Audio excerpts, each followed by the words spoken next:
Hello everyone, আজকে নিয়ে হাজির হয়ে গেলাম একটা নতুন ভিডিও। অনেক দিন ধরে ভাবছি ভিডিও দেয়া হচ্ছে না, তাই আজকে দিয়ে দিলাম।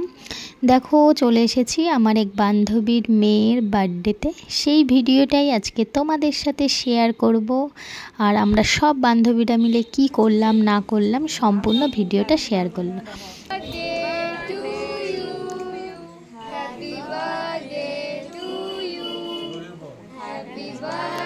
দেখো, এবার কেক কাটিং শুরু হয়ে গেছে। আর এই হচ্ছে আমাদের বার্থডে গার্ল, প্রচণ্ড হাসি খুশি। আর দেখো, ও কেকটা কাটছে এত আনন্দর সহিত। আর সব বাচ্চারা চারিপাশ দিয়ে রয়েছে। আর এবার কেক কাটা হয়ে গেল। এই যে আমরা সব বান্ধবীরা একসাথে দাঁড়িয়ে আছি। এবার আমার নিজের মুখটা না দেখালে তো আর হয় না, তাই জন্য একটু দেখিয়ে নিলাম। আমার এক বান্ধবীকে বললাম একটু ধরে দে, তাহলে আমিও উঠে যাব। তবে এই বান্ধবীর বাড়ি অনেক দিন পর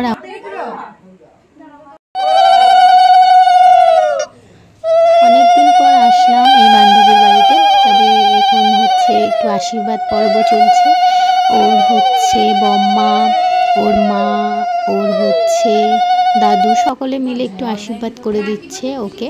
তোমরা সকলে একটু ওকে আশীর্বাদ করো, ওর জন্য অনেক বড় হতে পারে, ভালো মনের একটা মানুষ হতে পারে।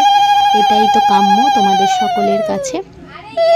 দেখো, এরপর হচ্ছে সকলে ওকে আশীর্বাদ করছে। ও আবার বলে বলে দিচ্ছে আমাকে একটু মিষ্টি দাও, একটু জল দাও, ওই হচ্ছে সবাইকে বলছে। এবার দেখো,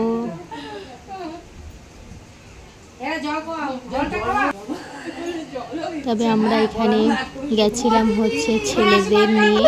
আমি আমার এক বান্ধবী আমাদের বাড়ির এখান থেকে গেছিলাম, আর ওই দিক থেকে আর সব বান্ধবীরা গেছিলো ওখানে। তবে অনেক দিন পর বলছি না, মানে এত মজা হয়েছে কি বলবো। দেখো, চারিপাশটা এরকম বেলুন দিয়ে ওরা সাজিয়েছিল। আর এই যে 3 বন্ধু একসাথে হয়েছে। আর এই যে আমরা সব বান্ধবী, আর ওই যে মাঝে একটা দিদি রয়েছে, ওই দিদিটাও আমাদের সাথে খুব ফ্রি মাইন্ডে মেশে। এতটাই ভালো লাগে কি বলবো। এবার একটু ছবি টবি না তুললে তো ভালো লাগে না, তাই জন্য একটু ছবিও তুলে নিলাম। আর এই যে সব হচ্ছে বাচ্চা পার্টি একসাথে। এবার দেখো, কেক দিয়ে দিয়েছে, সেই কেকটাও তোমাদের সাথে একটু শেয়ার করছি। আর এই যে হচ্ছে বার্থডে গার্লের মা, ও বলছে নিজে নিজে একা একাই ব্লগ করছিস, আমাকে একটু নিচ্ছিস না, তাই জন্য ওকে আবার নিয়ে নিলাম। এই দেখো মেনুতে কি রয়েছে, পনির পাসিন্দা রয়েছে, তার সাথে স্যালাড আর সস। তারপরে রয়েছে সাদা ভাত, ভেজ ডাল আর ঝুরঝুরে আলু ভাজা। এই ঝুরঝুরে আলু ভাজাটা কার কার পছন্দ অবশ্যই কিন্তু বলবে, আমার কিন্তু দারুণ লাগে। আর এখানে রয়েছে পটল চিংড়ি, দেখেছো চিংড়ি মাছের সাইজটা যথেষ্ট ঠিকঠাক। আর রয়েছে হচ্ছে চিকেন কষা।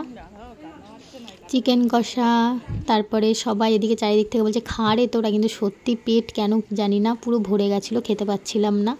এরপর দেখো চাটনি, সঙ্গে রয়েছে পাঁপড় আর একটা করে মিল্ক কেক, আর সাথে আইসক্রিম। কেমন লাগলো ভিডিওটা?